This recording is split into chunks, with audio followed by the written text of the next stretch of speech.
Ilmi mootii kan Saawud Arabiyaa harkaa qabu Mohammed bin Salmaan ijoollummaan gara jibbummaan beekama.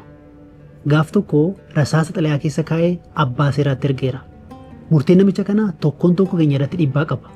Sababa biyyattiin boba'aa oomishtuuf lammiileen Itoophiyaatti godaan lammiilee Itoophiyaa dabalatee lammiilee Afrikaa kaan du'aan adabuunis beekama. Namni kun garuu akkamiin ijoollummaan aangootti dhufe?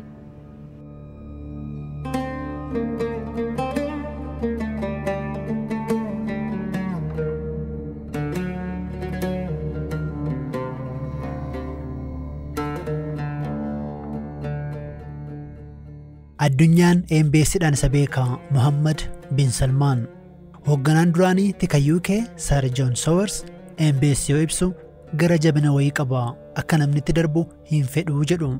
Akkaataan ilmi mootii Saawudii gara aangootti dhufe seenaa ofiisaa qaba. Inuma aangoo guddaa kanatti kan isa yaadeen turre kanneen masaraa mootii kanaa faanadhaan namoota biraa ture kan yaadaa turan. Haa ta'u malee Mohammed bin Salmaan durumaa jaba baasee aangoo guddaa kana eegaa ture. Amajjii bara 2015 biyyi dhaloota amantaa Islaamaa akkasumas immoo biyyi albuudaan yookiin boba'aan badhaate Saawud Arabiyaan yaaddoo guddaa keessa turte. Mootiin biyyattii Abdullah hospitaala keessa du'uuf jiru. Kanaaf bakka isaanii namni barbaadamaa ture. Namni yaadame obboleessi isaanii Salmaanidha. Akka carraa ta'ee ilmi Salmaan Mohammed immoo aangoo kanaaf yeroo dheeraaf qophaa'aa ture. Kan nama dhibu immoo Salmaan ijoollee isaanii hedduu godhatan keessaa Mohammed baay'ee jaallatu. Kanaaf kun isaaf carraa guddaadha. Mohammed bin Salmaan yookiin immoo maqaan isaa MBS jedhamuun beekamu kun karoora guddaa baafate. Bulchiinsa Saawud Arabiyaaf kun karoora isa guddichadha. Haa ta'u malee shakkii qaba ture. Shakkiin isaa immoo tika masaraa Saawud Arabiyaadha. Gaaf tokko masaraa biyyaalessaatti qondaala nageenyaa tokko waammate. Wanni inni raawwate garuu ajaa'iba. Bilbila kee kaayii seeni jedheen. Kan ofiisaas immoo ala kaayii seeni. Erga galma keessaniin boodas bilbilli tokko kan toorri isaa yookiin kan telefoonaa jira ture isas buqqise. Amma lamaan isaanii qofatu galma sana keessa jira. Wanti yaadame daqiiqaa 30 mari'achuudha. Kaayyoon isaas amantaa dabaluudha. Shakkii waan irraa qabuuf. Mariin daqiiqaa 30 yaadame garuu sa'aatii 3 itti fufe. Maal mari'atan garuu? Qondaalli nageenyaa masaraatti waamame Saad Al-Jabrii jedhama. Namni akkasaa MBS dafee barees erga dabaan boodas as ba'ee waa'ee MBS icciti gadi yaasees hin jiru. Mariin isaanii gaafasii waan biraaf miti aangoodha. MBS kaayyoo qabu galmaan ga'uuf amantee qondaala nageenyaa kana barbaada. Akkamiin gonfoo mootii kufuuf sodaatamu kana ol fuudhee guddisuuf waan godhuuf deemu Jabriitti dubbachaa ture. Dhaabbata boba'aa guddicha addunyaa irratti bu'aa qabeessummaan beekamu Aramco keessaa qooda gurguru, dhaabbilee teekinooloojii gurguddoo keessaa qooda bituu akkasumas dubartoonni carraa hojii keessatti akka hirmaatan haala mijeessuu yaaduu dubbate. Qondaalli nageenyaa Saawudii karooraa fi fedhii MBS kana hin eegne. Sana umurii kanaan guddoos raajeffate. Duuba gaaffii tokko gaafate fedhiin kee hangamiitti jedheen waa'ee Alexander the Great dhageessee beektaa jedhe deebiseef. Mohammed bin Salmaan haasaasaa asuma irratti dhaabe. Jabriin galma sana keessaa yaaddoodhaan ba'e. Tarii waa'illansaa hedduun bilbilanii isa dhabuun dhabamee jedhanii yaadda'uu laata jedhee guddoo rifate. Sababni isaa qondaalli nageenyaa yeroo ammanaaf baduun shakkii waan uumuufi. Waggoota darban gareen dookumantarii BBC michoota Saawud Arabiyaa fi mormitoota MBS akkasumas qaamolee tikaa fi dippiloomaatota biyyoota lixaa dubbisaa ture. Mootummaan Saawudii himannaa fi qeeqa irratti ka'u irratti akka deebii kennuuf carraan kennameefii turus garuu fedhii hin agarsiisne. Saad Al-Jabrii nageenyaa fi tiga Saawudii Arabiyaa keessatti aangoo olaanaa nama qabu turan. Aangawoota CIA fi MI6 waliinis guddoo walitti dhiyaatu. Erga adda ba'an booda mootummaan Saawudii Jabriif beekamtiin kennu. Inni garuu waa'ee maatii mootota Saawudii fi waliigalatti waa'ee biyyattii sirriitti beeku. Saawudii keessa aangoo olaanaa kan qabu mootii ta'us ilmi mootii abbaa isaa dhibee daguu qaburraa kan ka'e isatu biyya harkaa qabaatti amanama. Mohammed bin Salmaan karoora isaa ganama Saad Al-Jabriitti hime amma Suduudaan hojiitti hiikaa jira. Saawudii keessa jijjiirama bu'uuraa hedduus fide. Ta'us mirga yaada bilisaan ibsachuu sarbuu, du'aan nama dabuu fi dubartoota quuqamtoota mirgaa ta'an hidhuudhaan himatama. Mootiin jalqabaa Saawudii Mootii Abdullah ilmaan dhiiraa 42 godhatanii. Isaan keessaa abbaan MBS jechuun Salmaan tokkodha. Akka duudhaa warra mootitti gonfoon mootii ijoollee kunneen gidduu marsaa. Kan alalan ba'u.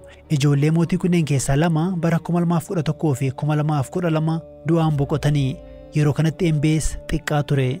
toora namoota aangoof abdatamanii keessayyuu turre. Iccitiidhaan guddate waa'ee isaa sirriitti beekuun nama rakkisa ture jedhu qondaalli tikaa duraanii UK Sir John Sowers. Qondaalli kun hanga bara 2014 hoogganaa MI6 turan. Ilmi mootii kun qananiidha. Amalli badaa fi waan fedhan raawwachuun haala nama hin adabsiifne keessatti guddate. Haalli guddina isaa kun tarkaanfii fudhatu keessatti miidhaa fi faayidaa isaa ilaalcha keessaa kan galchine isa taasiseera. Kanaafuu nama waan badaas ta'e waan gaarii akkaataa fedha isaa murteessu jedhamee maqaan isaa beekama. Tarkaanfiin addaa Mohammed bin Salmaan fudhate masjiidotaa fi manneen barnootaa Islaamaa Saawudiin ala jiran irraa gargaarsa kutuu isaati. Akka qondaalli duraanii tikaa kun jedhanitti MBS tarkaanfii kana wayita fudhatu jaarmiyaan gargaarsa irraa kute kunneen madda jihaadistoota Islaamaati jedhee waan amaneef tarkaanfiin kun dantaa biyyoota lixaa waliin kan deemudha. Haati MBS Fahdaa jedhamti. Gosti ishee warra Beeduwiin. Abbaan MBS haadholee warraa qabu 4 keessaa ishee caalchifata.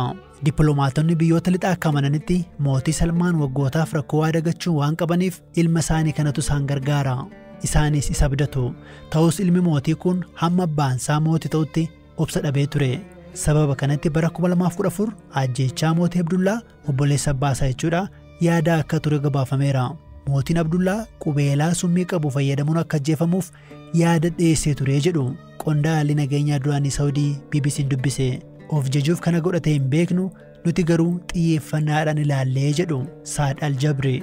Aangaan kun MBS yaada kana irratti yeroo dubbatu viidiyoo dhoksaa waraabame irraa akka argan himu. Sababa kanaaf murteessaanis qabu. Yeroo hedduuf masaraaraatti fame mootii harka fuudhus dhorkamee ture jedhan. Osoo kun kanaan jiru garuu mootichi bara 2015 du'uma uumamaa du'an. Kun ammoo obboleessi isaa Salmaan akka aangoo qabatu carraa baneef. Wayita kana MBS ministeera ittisaa ta'ee muudame. Osoo hin turinis lola seene. Dhimmoota murteessoo yookiin immoo dhimmoota jajjaboo Mohammed bin Salmaan murteessan keessaa tokko waraana Yemenidha. Yemen keessaa keessumaa lixa Yemenitti hidhattoota Huutii irratti murteen dabarsan ijoo dubbii addunyaas akka isaan ta'an taasiseera. Saudi Arabiyaa keessatti maqaan isaa akka guddatu akka goota biyyaalessaatti akka taasifaman yookiin akka ilaalaman godheera. Haa ta'u malee qeeqa guddaas keessummeesseera. Warra Ameerikaa nuun mariisisnee jedhaniiru. Tiikii biyyaalessaa kan biyyattii kan BBC'n dubbise ilmi mootii kun mallattoolee kan mootii fakkeessuudhaan waraanni biyyattii lafoodhaan akka Yemen seenu godheeraa jechuun BBC'tti himaniiru. We heard from some people around MBS that he forged the signature of his dad for that royal decree. Waraanni kun qoccoolloo biyyoonni naannoo walii jiraatan Saudi Arabiyaa fi Iraan waliin qaban irratti kan mul'atedha. Aljabriin MBS mallattoo abbaasaa fakkeessuun mallatteessee waraana lafoo bobbaasee jedha.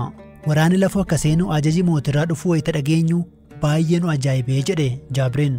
Ajaja sana irratti mallattoo sobaa kan kaa'e MBS sammuun mootichaa guddoo dadhabee waan tureef jechuun BBC'tti hime. Qondaalli tikaa biyyoota lixaas murtee kanaan rifachuudha dubbatanii.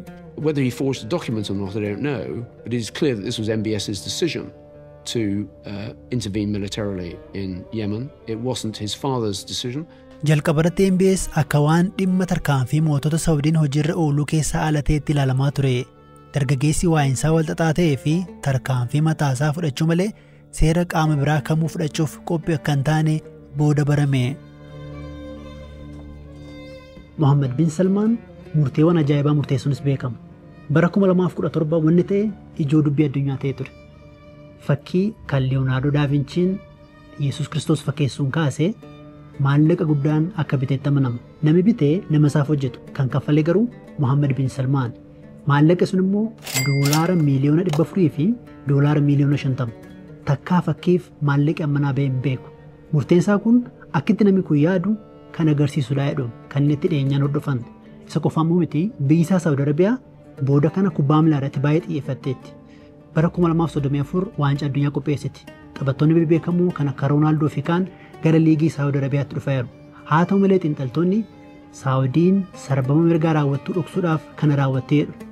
Ilmi mootii Saudii garuu kanaan waa yaaddaan hin fakkaatan. Akka ilmi mootii Saudii michuu isaanii tokkotti dubbatanitti taanaan fuula duratti magaalaa Riyaad keessatti godambaa guddaa ijaaruu fedhu. Achi keessas fakkii maallaqi guddaatti beekan fannisanii addunyaan akka daawwatu barbaadu. Wantoonni MBS raawwatu bulchaa waan warri lixaa jedhaniif nama bakka hin kennine waan ofiisaa fedhe qofa hojjechuun olaantummaa dhuunfaasaa fi Saawudii mirkaneessuuf kutate ta'uu isaati. Gaazexeessaa Jamaal Kaashogjiin mootota Saawudii qeequun beekama. Haa ta'u malee bara 2018 waan hin eegneetu isa qunname.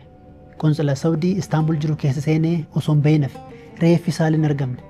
Maashina lafee daakuun akka isa balleessantu amanama.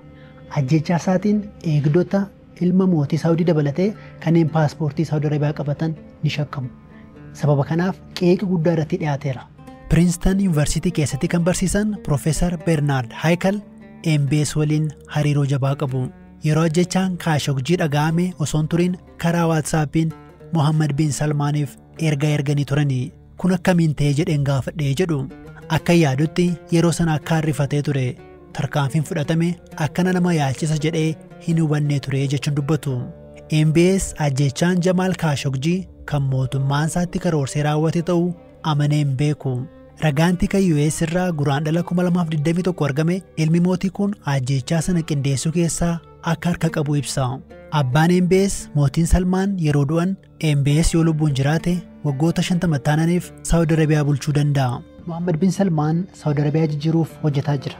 Wanni inni raawwataa jiru kanneen mootonni Saawudii kana dura raawwatan irraa addadha. Haa ta'u malee gara jabummaa fi abbaa irrummaan tokkumaa garaagartummaan qabanii jedhu. Sababni isaas yoo raawwate eenyumaan raawwatte kan isa jedhu hin jiru jedhu xiinxaltoonni.